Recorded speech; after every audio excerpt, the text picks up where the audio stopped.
I don't know if I'm live yet or not. I don't think I am. Oh, I didn't see you there. Hey, everybody. Welcome to another Tuesday night live horror read. Hey, I'm back. We haven't done a Tuesday night in a while, have we? Really sorry about that. Um, if you're a Patreon, you know the reason why. And I'm trying to get back on my feet. So, anyway, welcome, guys. Thanks for being here. I think you guys missed me. Uh, Quite a few people were waiting before I even started. Of course, now a couple of people dropped off. Once they heard my voice, they were like, "Nope, I'm out." All right, so if you're new, we do this every Tuesday night, and at 10 p.m. Eastern. And yeah, join us. If you're watching this later, you can watch live at that time, and you don't have to. Let's see who we got. Horror reader. God, I can't remember who you are. Is that Frank? Can't remember. Alan, Kelly, Suzanne, and a new guy, Rob. Hey, Rob. Nice to meet you. So yeah, this is extremely informal, and it's just sort of a satellite podcast from the big one, the Sunday one at 6 p.m. Eastern.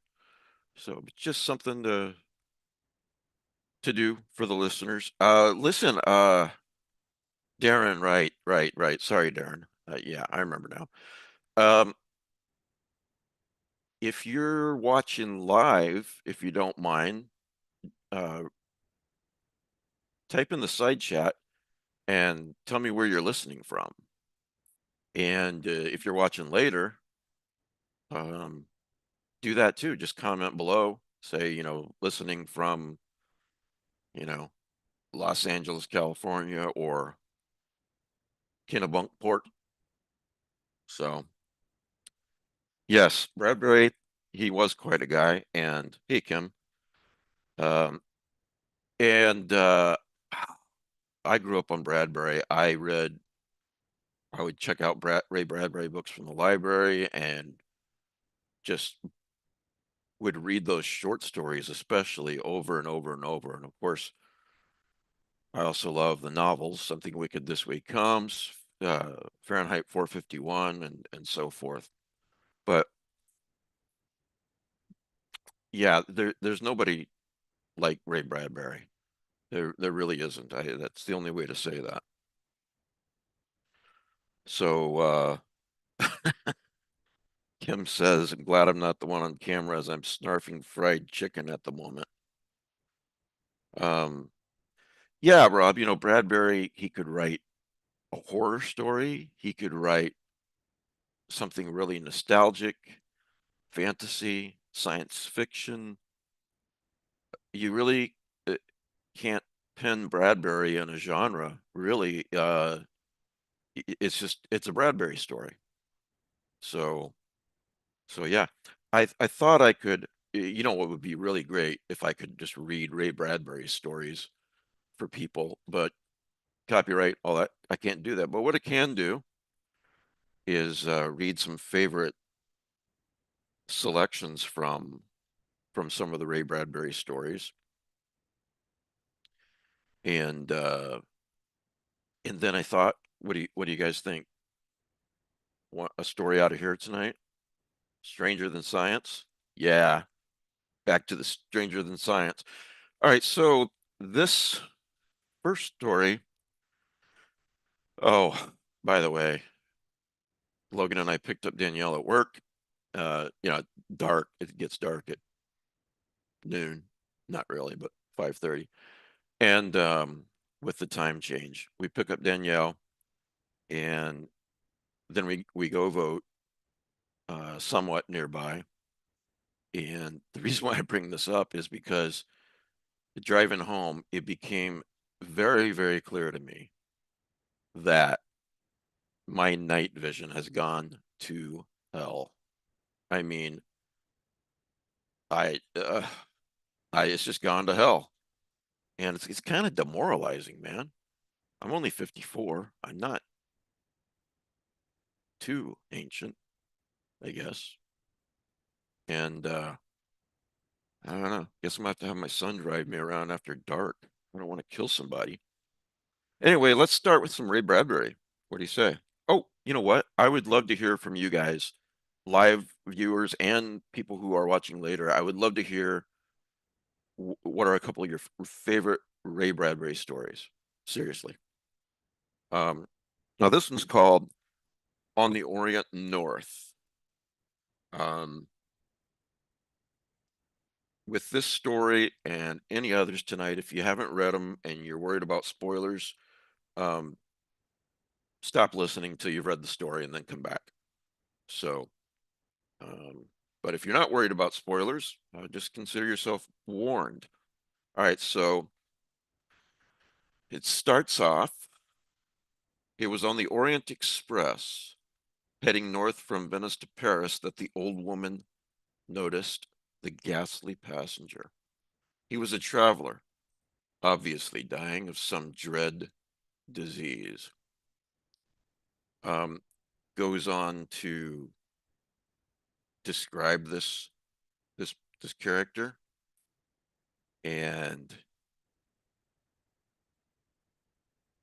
then at some point, a woman at a far table laughing. I don't believe it.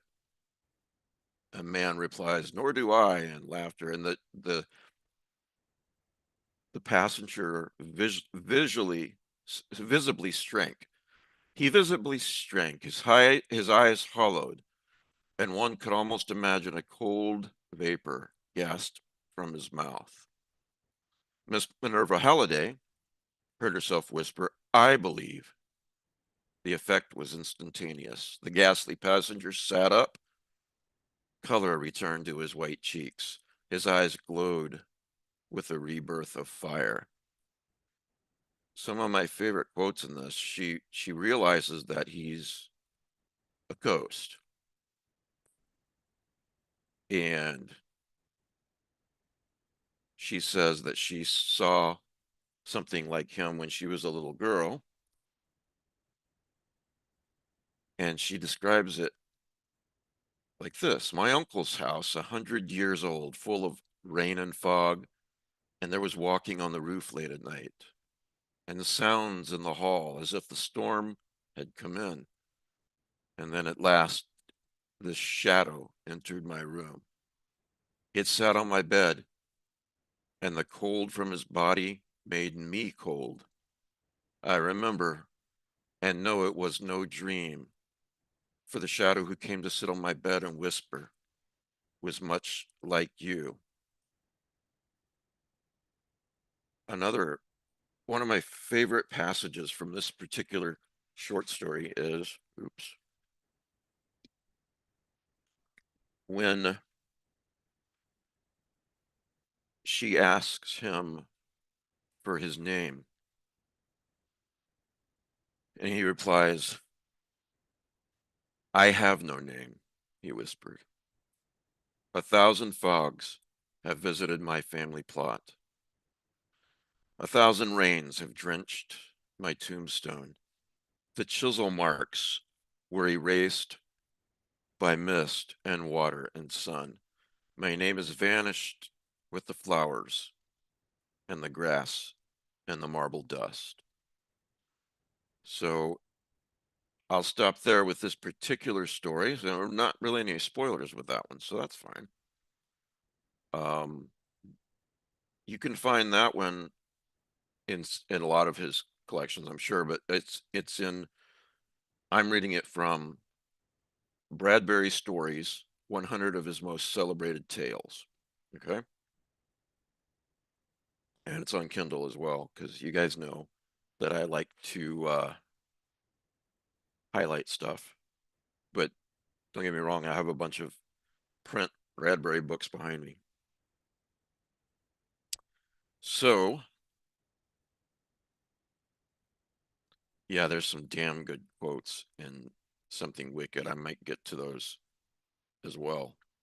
All right, back out of there and go to another Bradbury book. Lit. us see. Okay, this one's from the stories of Ray Bradbury. Now this one is, sorry, my Kindle's not behaving. Damn Kindle. All right, Stories of Ray Bradbury, here it is. Now this one is from The Foghorn. Let me pull it up. Actually, I got ahead of myself. I want to read a quote from The Lake. Does anyone remember this particular story? It is so bittersweet. It is so poignant and sad. Yes, I'm going to quote from The Foghorn in a minute, Rob. Thanks. What was the name of the previous story? It was on the Orient North. On the Orient North. All right, so what happens is, now this is a spoiler, okay? This guy goes on vacation and very, very, I'm really condensing this, obviously, but he finds the body of his childhood uh, friend, a girl. Um, she disappeared and she's been like frozen. It's been about a year since I read it. Correct me if I'm wrong, but she's frozen in the lake. So she's very well preserved. So this is the quote I want to read with that in mind.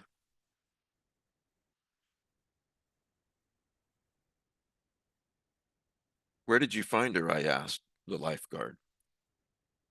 Lifeguard says, down on the beach, that way in the shallow water. It's a long, long time for her, ain't it? I shook my head. Yes, it is. Oh God, yes it is.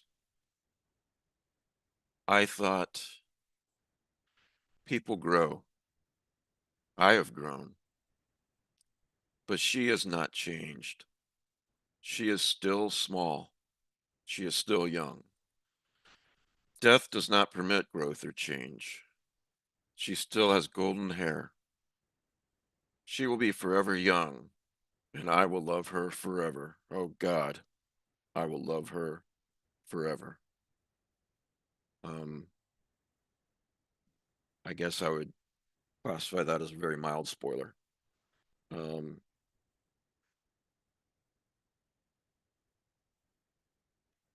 oh, Rob, I did not. That's good to know. Thank you so much. Rob says there's a recording of Ray reading The Lake himself, and he says it was very moving. You can feel the real pain. Um, Not always something an author can convey when reading their own works. Yeah, that's very true. I think Stephen King does a passably good job, but I still prefer other readers.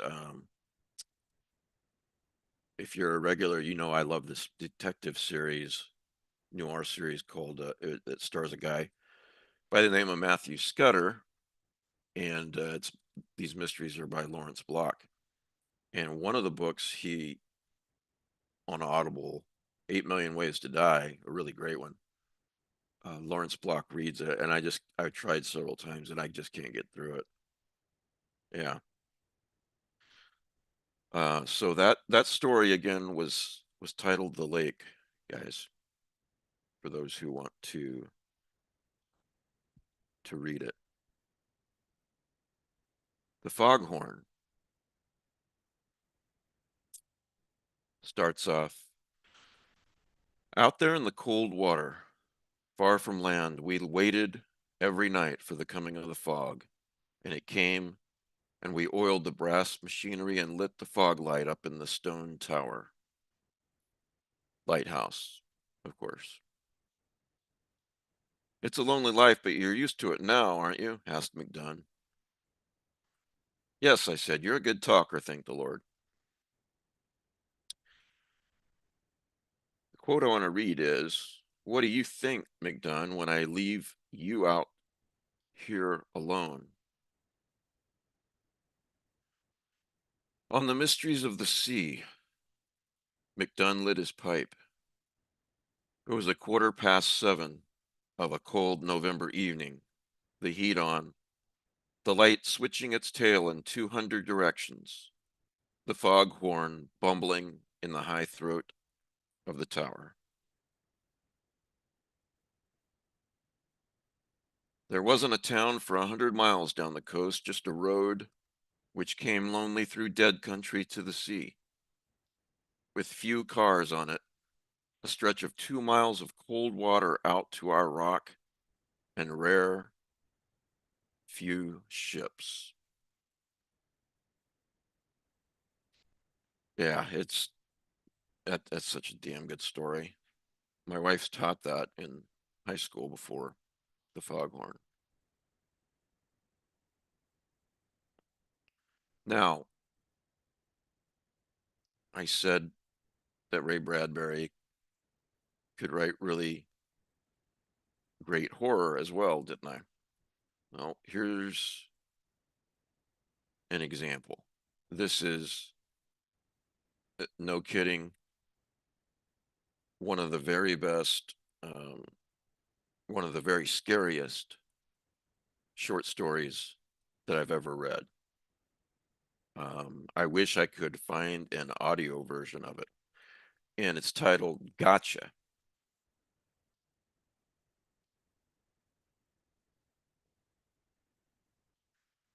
Um, Remember what I said about spoilers, because it'll count more in this story than the others I've quoted from so far. Just to set it up, I'll read the first paragraph. They were incredibly in love. They said it, they knew it, they lived it. When they weren't staring at each other, they were hugging. When they weren't hugging, they were kissing. When they weren't kissing, they were a dozen scrambled eggs in bed. When they were finished with the amazing omelet, they went back to staring and making noises. By the way, is that the most kid-friendly description of having sex you've ever heard? I love it. And poetic, too. Her name was Beth. His name was Charles. Anyway, so these two lovers are just absolutely made for each other. And and then something happened. At breakfast, about 1 year into the conniption fits, Beth said, half under her breath, "Gotcha." He looked up and said, "What?" "Gotcha," she said, "a game. You never played gotcha?" "Never even heard of it." Beth says, "Oh, I've played it for years. It's a game I made up, or almost made up, based on an old ghost story or scare story. Would you like to play it?" So they decide they're gonna play it tonight. She says it'll scare the hell out of you. And then he reminds her that evening, says about the game to play gotcha. She says, "Let's put out the lights. Just keep the small lamp lighted by the bed." And she says, after she puts off the light, she plumped up his pillows and made him lie right in the middle of the bed. "Now you stay right here. You don't move, see? You just wait and see what happens, okay?" "Okay," he smiled indulgently.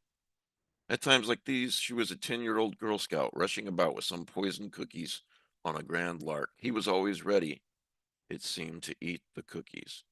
And he says, "Proceed."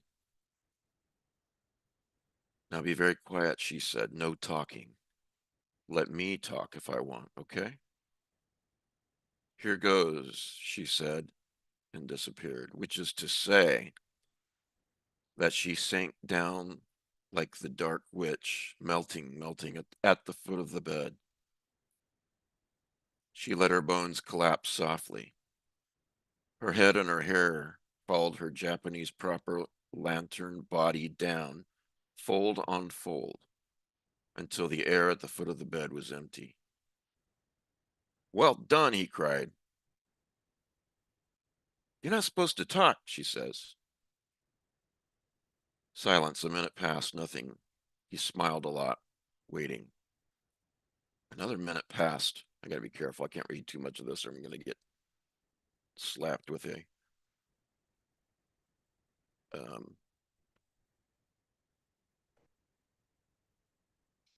I'm blanking. With copyright infringement or something. Another minute passed, silence. He didn't know where she was. Are you still at the foot of the bed? He asked. Oh, sorry. I'm not supposed to talk. 5 minutes passed. The room seemed to get somewhat darker. He sat up a bit and fixed his pillow, and his smile got somewhat less expectant. He peered around the room. He could see the light from the bathroom shining on the wall. Moving forward a little bit, you get the picture. I'd love to read this whole story, man, because I don't think there's an audiobook version of it anywhere. Audio version. Okay, thanks, Alan. I'm commenting. All right, commenting now again. And there's Monty trying to get my water, even though you have plenty of water. All right. We're reading a scary story, Monty, so it's appropriate that you hopped up here, buddy. Do you have a comment, Monty? Something about extra food and treats. I don't know. Uh, there was a scurry like a great spider on the floor, but nothing was visible. After a long while, her voice murmured to him like an echo. Now from this side of the dark room, now that. How do you like it? So far. I don't speak, she whispered, and was gone again for another 2 minutes. Suddenly, a white spider was crawling along the foot of the bed. It was her hand, of course, imitating a spider. No sooner there than gone. Ha! He laughed. Shh, came the whisper. Thanks. That's been rough, but a lot of people have it rough. I really appreciate everyone's comments on the Patreon. Something ran into the bathroom. The bathroom light went out. Silence. Moving ahead a little bit. A clawing hand snatched up on the far left side of the bed, gesticulated and vanished. The watch ticked on his wrist. God, all this is so good. I'd love to read the whole thing.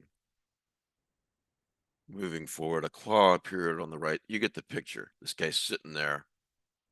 He doesn't, this is all unexpected. Remember, he's madly in love with this woman, and she's madly in love with him. Now, here's one of my favorite passages. Something stirred in the closet directly across the room. The door slowly opened upon darkness. Whether something went in at that moment or was already there, waiting to come out, he could not say. The door now opened upon an abyss that was as deep as the spaces between the stars. And things continue in this manner. Beth, he called weakly. No answer. I don't like this, he said. Silence. I don't like this game. Silence. You hear me, Beth? Quiet. I don't like this game. Oh, thank you. That's so nice. Thank you very much. Thanks for the $20, man. Yeah, Charles Grant. You know what? Maybe we should do that one next week because I love Charles Grant too. Beth, he called again. Answer me. Where are you? Silence.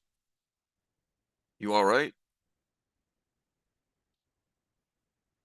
So all there is silence, and this guy is getting more and more terrified. Then he heard the shriek, the cry, the scream. A shadow sprang up. A great darkness leaped upon the bed. It landed on four legs. Ah! Came the shout. Beth, he screamed. Oh! Came the shriek from the thing. Another great leap, and the dark thing landed on his chest. Cold hands seized his neck. A white face plunged down. A mouth gaped and shrieked. Gotcha! Beth, he cried, and flailed and wallowed and turned, but it clung to him and looked down. The face was white, and the eyes raved wide, and the nostrils flared. Okay, here's my comment. They write nothing alike, but this reminds me of Laird's story Tiptoe. Um, Laird Barron, uh, awesome writer. If you're not aware, he's a really good friend of mine. He's going through has some health problems, and the more of his books you can buy, the better. That'd be great.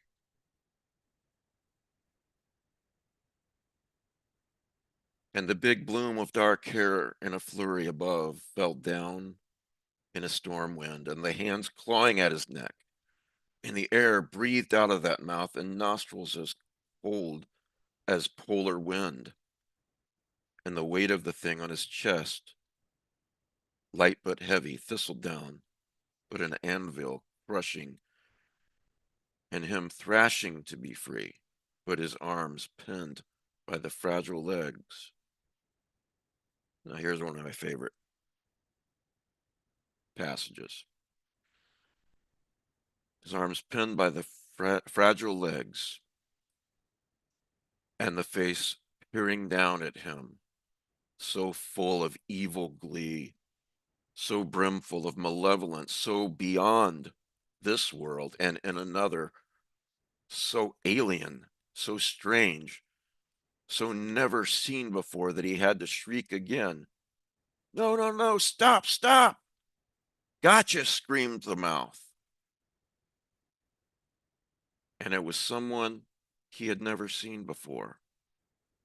A woman from some time ahead, some year when age and things had changed everything, when darkness had gathered and bore, and boredom had poisoned, and words had killed, and everything gone to ice and lostness and nothing. No residues of love, only hate, only death. He burst into tears. He began to sob. She stopped. Her hands went away cold and came back warm to touch. Cold pet him, and it was Beth. He wails, no, no, no. She says, oh, Charlie, Charlie, I'm sorry. I didn't mean. You did. Oh, God, you did. You did. His grief was uncontrollable. You call it a game? And he cries for a long time. And she apologizes to him. Don't ever do that again. I won't. Promise? I promise. You were gone, Beth. That wasn't you. And a few minutes later, I'm sorry, Charlie. Let's get some sleep. Shall I turn the lights off? Silence. Hey, thanks again for For the funds, man. I'm poor. It's every bit helps. I appreciate it. Shall I turn the lights off, Charlie? No, no. We have to have the lights off to sleep, Charlie. Leave a few on for a little while, he said. Eyes shut. All right, she said, holding him. For a little while.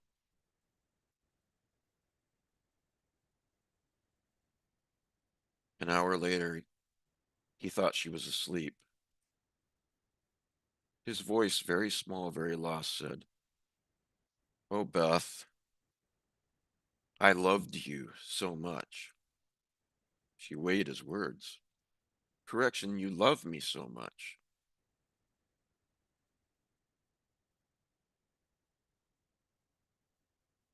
The next morning at breakfast, he buttered his toast. She sat calmly munching her bacon. Beth, he said. What? She asked. The horror of this story to me is someone that you love so absolutely much. Think of that person, and then all of a sudden, this happens.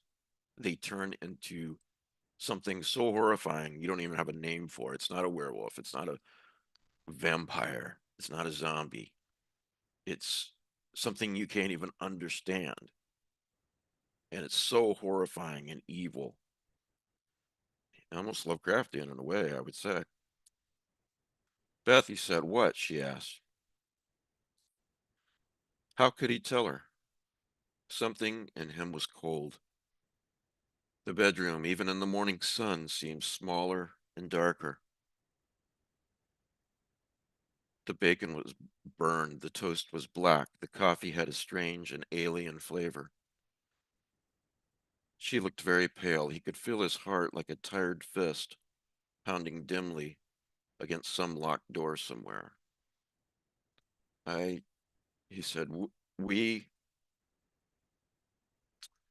yeah, fear of the unknown, like Lovecraft said. Drink water. A lot of my meds make my mouth dry.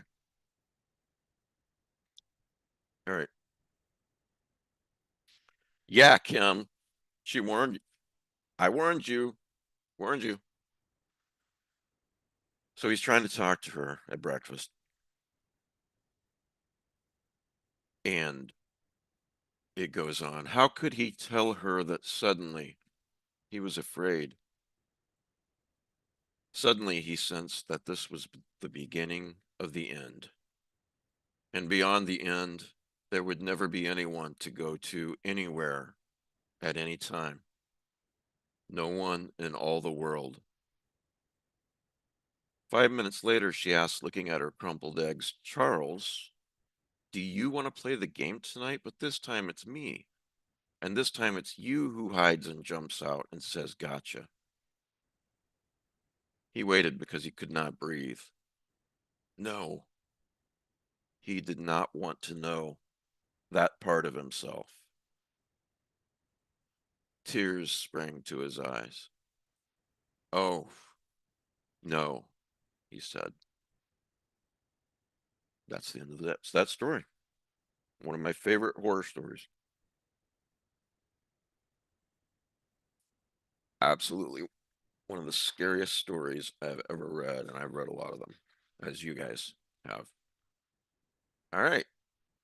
Well, let's see what else we got here in this particular. Nope, that's it for that one. So that was Gotcha, and you can. That one's actually hard to find. You can find it on the uh, in the huge collection titled appropriately enough, "The Stories of Ray Bradbury." So remember that it's not just Ray Bradbury stories. This is the title of the collection, "The Stories of Ray Bradbury." My Kindle did it again. Hang on. Yeah, the old man's figuring out the technology again. Um, Now I read from a quote from Something Wicked This Way Comes in It's here on the YouTube channel in the shorts. I read it like a week and a half ago, something like that. But I would like to read a couple of quotes from that book. One of the greatest books of all time.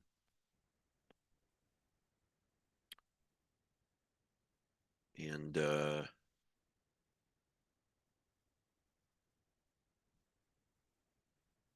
so I identify a lot with the father in this story. Oh, that would be great. Ghost story. Yeah. Yeah. Man, I haven't read that book in a long time. I was on a panel with him a few years back, and just he was a really nice guy. Um, yeah, Charles Holloway. He so the boys are it's night and the boys are running away from him to do something. This is chapter 3. Watching the boys vanish away, Charles Holloway suppressed a sudden urge to run with them, make the pack. He knew what the wind was doing to them, where it was taking them, to all the secret places that were never so secret again in life. Somewhere in him, a shadow turned mournfully over. You had to run with a night like this, so the sadness could not hurt. Then he goes to the bar for his, I think, one drink a night, I think, if I remember. Bartender says, "Have a drink?" "I don't need it," said Holloway, "but someone inside me does." "Who?" says the bartender. "The boy I once was," thought Holloway, "who runs like the leaves down the sidewalk autumn nights." But he couldn't say that. So he drank, eyes shut, listening to hear if that thing inside turned over again, rustling in the deep bones that were stacked for burning, but never burned.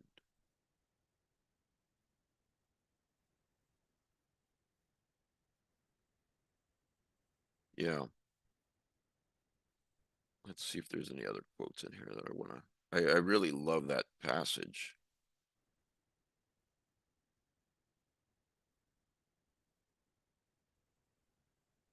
Hmm. One passage about Will hearing midnight trains where we live now.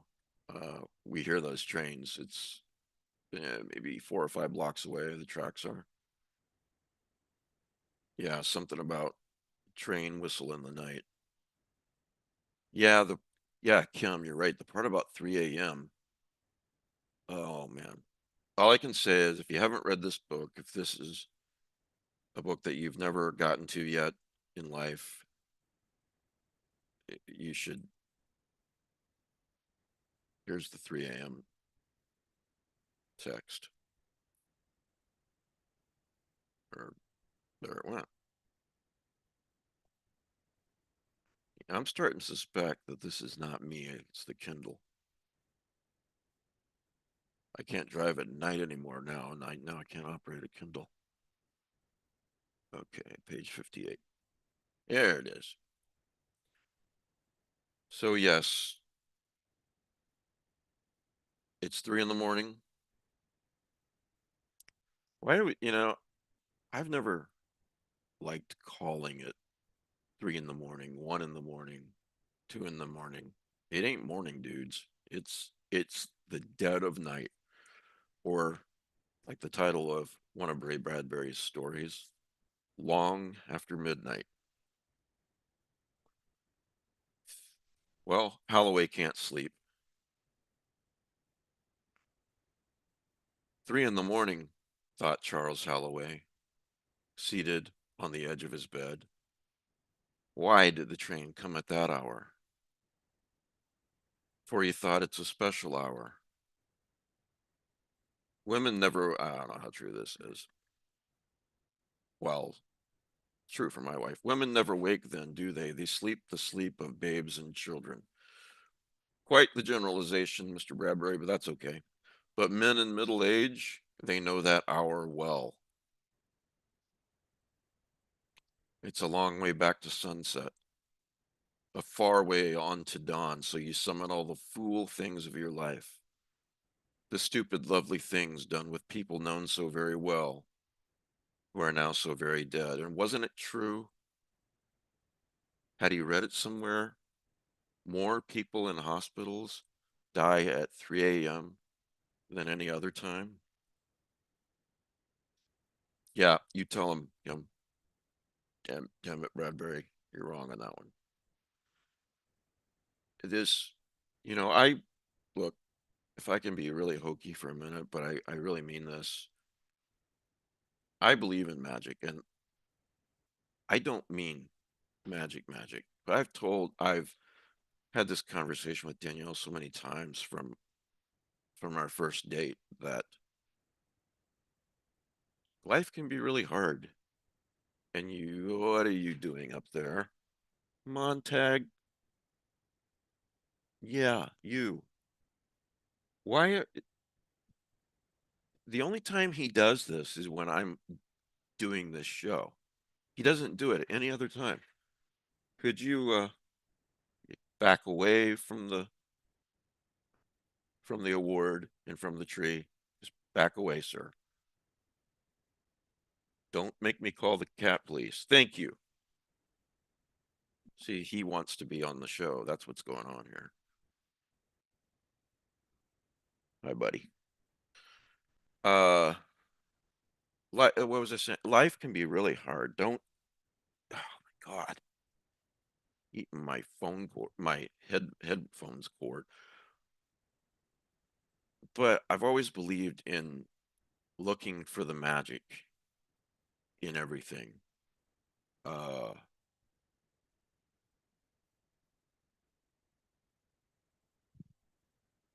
Looking for that Bradbury magic. I guess that's the way to put it.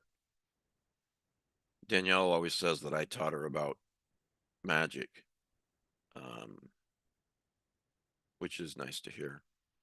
But that's the kind of magic I believe in. And, Bradbury said once that what's the quote? You must, I don't have it in front of me. You must stay addicted to writing so that reality cannot destroy you. I think that's so true of anything that you love. You must stay addicted to reading or music or whatever so that reality cannot destroy you.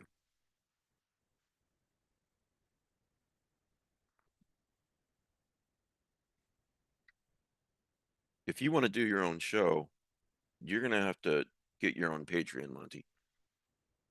Maybe I shouldn't say that. Maybe the reason why I have patrons, so many patrons, is because Monty puts in a good word for me on the internets. All right. Anything else? Let's see here on the Bradbury front. Oh, I really love the way that where is it? Bloody hell. Oh yeah, the way that Death is a Lonely Business starts. Sorry, grabbing real books here over here, print books. It's so great. I got to reread this one too. Why I have it out. Death is a Lonely Business. Venice, California, in the old days, had much to recommend it to people who liked to be sad. It had fog almost every night, and along the shore the moaning of the oil well machinery, and the slap of dark water in the canals, and the hiss of sand against the windows of your house when the wind came up and sang among the open places and along the empty walks. All right, time is short, so I want to read one more um, Bradbury quote. Trying to think of the name of the story because I didn't know I was going to read this one, but I just thought of it. Help me, Google. All right, Ray, Ray, what's it called? The thing in the well. That's not it. Oh, it waits. That's what it's called. Now he's on my computer. Good God. The one who waits. Yeah. Um,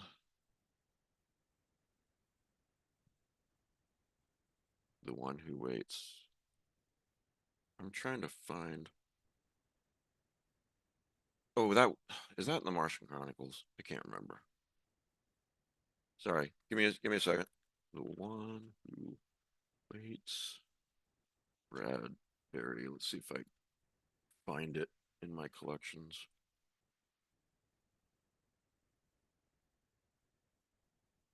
All right. Wow, here's an audio of it.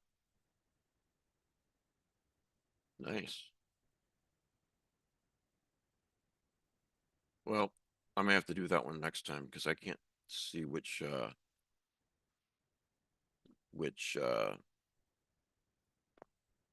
collection it's in. I'm just gonna check the Martian Chronicles real quick, and if I'm wrong, then we'll move on. So thanks for putting up with me. Martian Chronicles, there it is.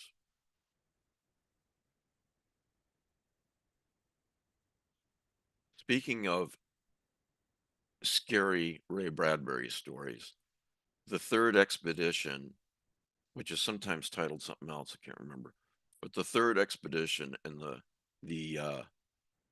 Martian Chronicles, it starts off like one of those nostalgic stories, and it ends up scary as bloody hell. Um,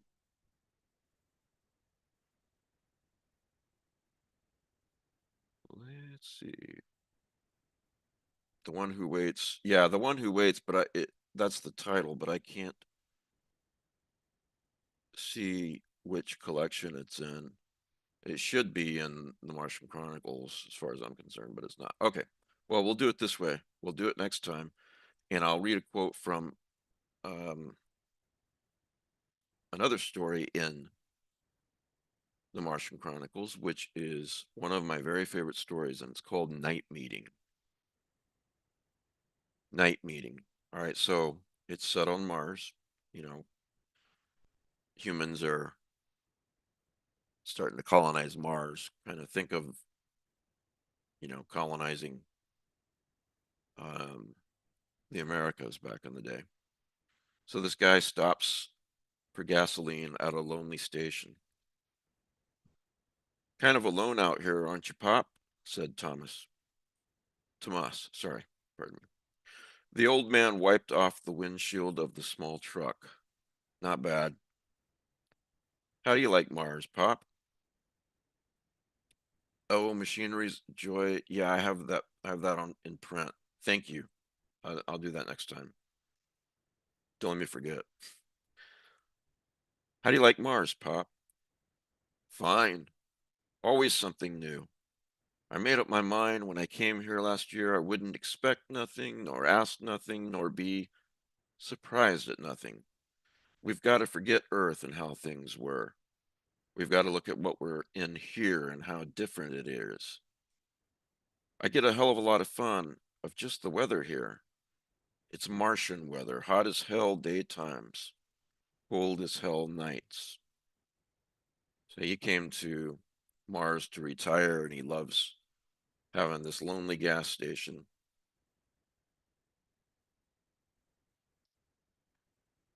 So Tomas talks to him for a little bit. Last thing the old man says is, geez, that highway right there, built by the Martians, is over 16 centuries old. By the way, if you're not familiar, there there are no longer Martians on the planet, or if there are, they're hiding. That highway right there, built by the Martians, is over 16 centuries old and still in good condition. That's $1.50. Thanks and good night.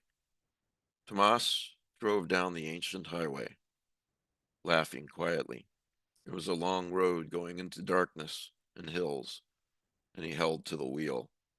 I guess somebody still has his night vision, huh? And again, rain cheating and no, we don't need to read this part. Mars was always quiet, but quieter tonight than any other. The deserts and the empty seas swung by him, and the mountains against the stars.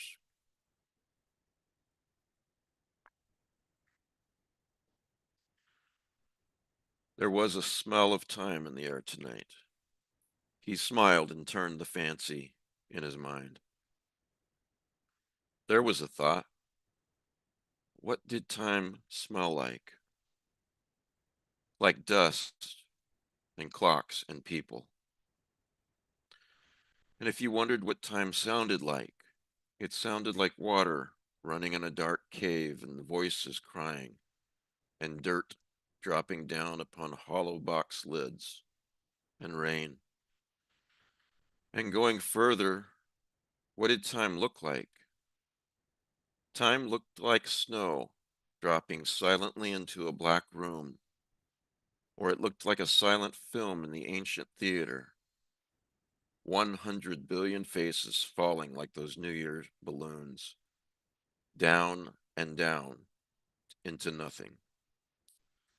That was how time smelled and looked and sounded. And tonight, Tomas shoved a hand into the wind outside the truck. Tonight, you could almost touch time. Then something really interesting happens that I will not spoil, but Night Meeting is one of my very favorite stories. So, well, I don't think we have time for a stranger than science tonight. Um,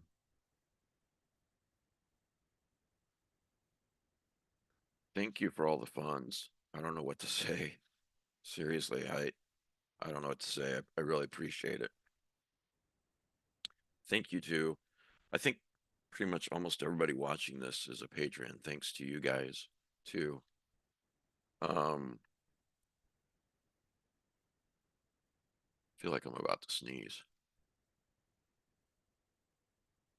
So why don't I say I'll read a couple stories from Stranger Than Science next Tuesday. Um, I'll I'll quote that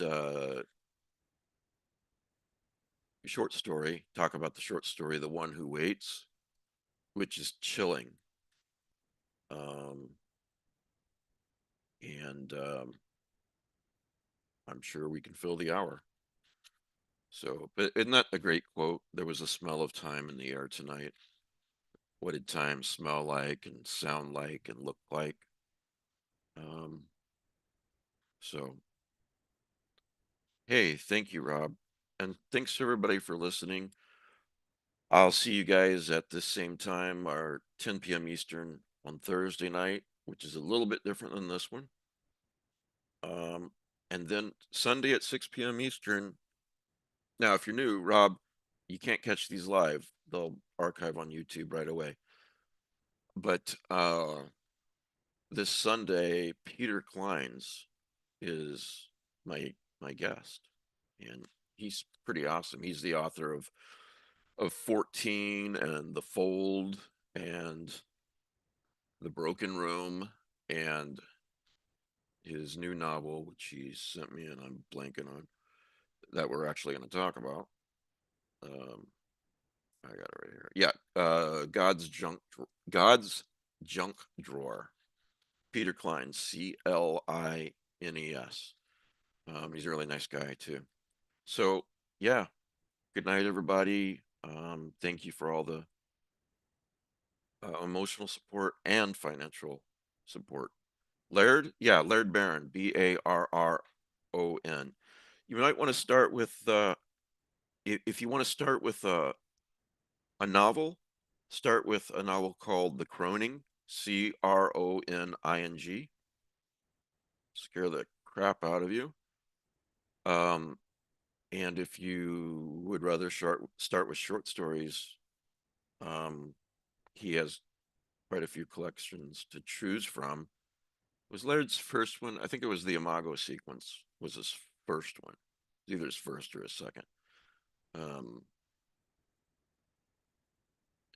I remember way before I knew Laird or was friends with him. Um, before I even started all this stuff, we're talking about, like, I don't know, 2009, 2008. And I was reading the Imago sequence, the stories in it, and I've read horror all my life, but I had to at times put it aside because it was so disturbing, and I mean that as a compliment. Um, so if you haven't read Laird, you got a real treat coming. So, um, so thanks everybody. Have a great night, and we'll see you Thursday at the same time. Okay.